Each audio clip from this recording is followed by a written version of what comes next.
நீங்கள் அந்த பர்சனை வந்து சேஸ் பண்ணவே கூடாது. அவங்க பேசலையா, வெறுப்பாக இருக்காங்களா, அமைதியாக விட்டுருங்க. நோ கான்டாக்டில் இருங்க. நோ கான்டாக்ட் ரூலை வந்து ஃபாலோ பண்ணிக்கிட்டே நீங்கள் இந்த மெத்தடை செய்யுங்க. ஆட்டோமேட்டிக்காக அவங்களே உங்களை தேடி வந்து பேசுவாங்க. ஒவ்வொரு எனர்ஜி வைப்ரேஷன் எல்லாமே இருக்குது. நீங்கள் அதை முழு மனதோட மனசார கான்சென்ட்ரேஷன் பண்ணி நீங்கள் செய்கிறப்போ இது உங்களுக்கு உடனே வேலை செய்யும். உங்களுக்கு எப்பெல்லாம் ஃப்ரீ டைம் கிடைக்குதோ அந்த நேரத்தில் எல்லாமே இந்த ஸ்விட்ச் வேர்டை வந்து நீங்கள் சொல்லலாம். தொடர்ந்து இந்த ஸ்விட்ச் வேர்டை வந்து நீங்கள் 21 நாட்கள் வந்து ஃபாலோ பண்ணணும்.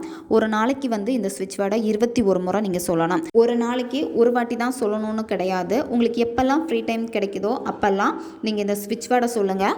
இந்த ஸ்விட்ச் வேர்டை நீங்கள் சொல்கிறப்ப என்ன ஆகும் அப்படின்னா, நீங்கள் யாருக்காக இந்த ஸ்விட்ச் வேர்டை வந்து சொல்கிறீங்களோ அந்த பர்சனுக்கு உங்கள் மேலே ஒரு ஈர்ப்பை வந்து அதிகப்படுத்தும். எப்போவுமே நீங்கள் அந்த பர்சனுக்கு ரொம்ப ஒரு அட்ராக்டிவான ஒரு பர்சனாக தெரிஞ்சுக்கிட்டே இருப்பீங்க. அந்த பர்சனுடைய ஃபோட்டோ உங்ககிட்ட இருக்குது அப்படின்னா அந்த பர்சனுடைய ஃபோட்டோவை பார்த்துட்டு இந்த ஸ்விட்ச் வேர்டை நீங்கள் சொல்லணும். ஸ்க்ரீன்லேயே வரும், பார்த்துக்கோங்க. Divine magnet be together. இந்த ஸ்விட்ச் வேர்டை தான் நீங்கள் வந்து உணர்வு பூர்வமாக நீங்கள் சொல்லணும். கடகடான்னு சொல்லி முடிக்கக்கூடாது. இம்போஷன் வந்து எழுதுகிற மாதிரி எழுதி முடிக்கக்கூடாது.